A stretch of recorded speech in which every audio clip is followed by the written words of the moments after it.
I'm going to do another video about immigration, and hopefully I won't have to talk about immigration again for a while, because I'm after today speaking about it all day when it wasn't really the main thing on my mind was quite tiresome. So I hope I don't have to do it for a while. But there were just some comments made while I was at the being interviewed by people and stuff that I wanted to I want to show something that's kind of interesting.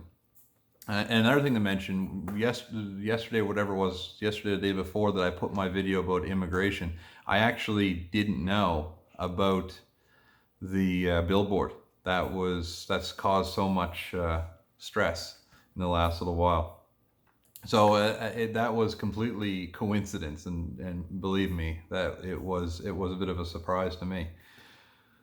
So what I'm going to do, one of the questions that kept coming up, and one question I hear a lot, even online and from people that are against the platform, the People's Party, is they say, well, what Canadian values, and they keep, how can you have immigrants that are having Canadian values? And they say, what values, like what, which is. It's so bizarre to me that people are asking that arguing whether or not Canada's got values and a culture. But anyway, so what I actually did, because my wife Agnieszka is actually studying for her citizenship right now, so she's expecting to have to do the test here pretty soon to get her citizenship. She printed out this piece of paper here, and what it is it's a study guide, the official study guide from Citizenship and Immigration Canada. So this is an official government document, and let's see what it says about Canadian values. So I only took out the first, maybe 10 or 12 pages here, because there's actually a lot of content in here that would support the idea of Canadian, quotes, Canadian values.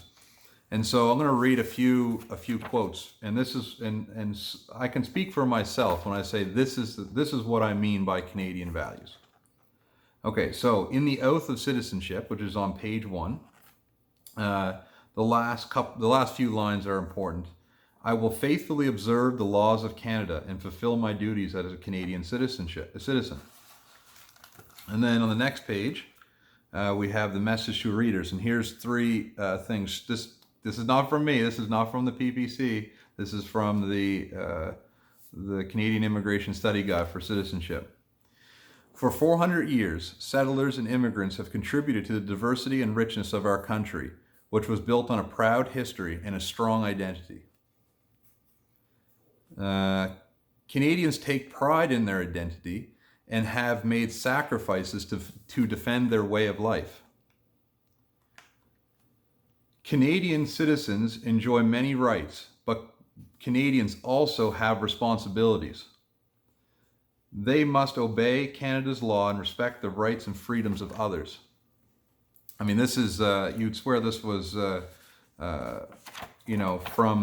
straight from the People's Party. Okay, next page, page 8, top of page 8. Canadian citizens have rights and responsibilities. These come to us from our history, are secured by Canadian law, and reflect our shared traditions, identity, and values.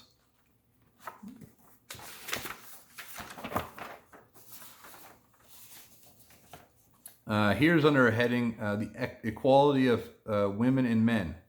Canada's openness and generosity do not extend to barbaric cultural practices that tolerate spousal abuse, honor killings, female genital mutilation, forced marriage, or other gender-based violence.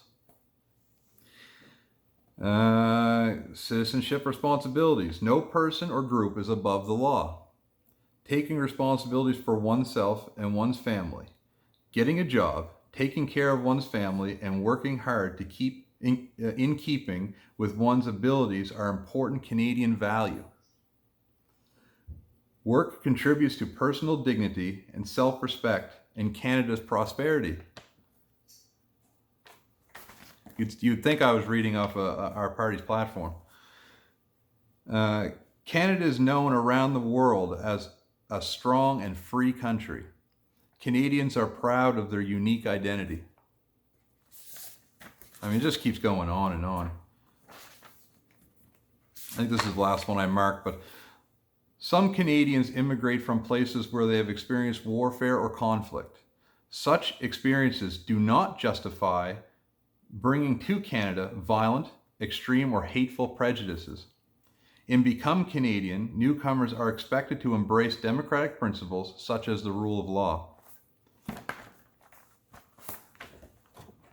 This is very, I read those and I think, what world are we living in right now? I mean, you don't have to go back that long ago where that would have been a foregone conclusion, everything I just said there. But yet I find myself defending what Canadian values are and what our beliefs are. Well, I just read it for you straight out of the study guide.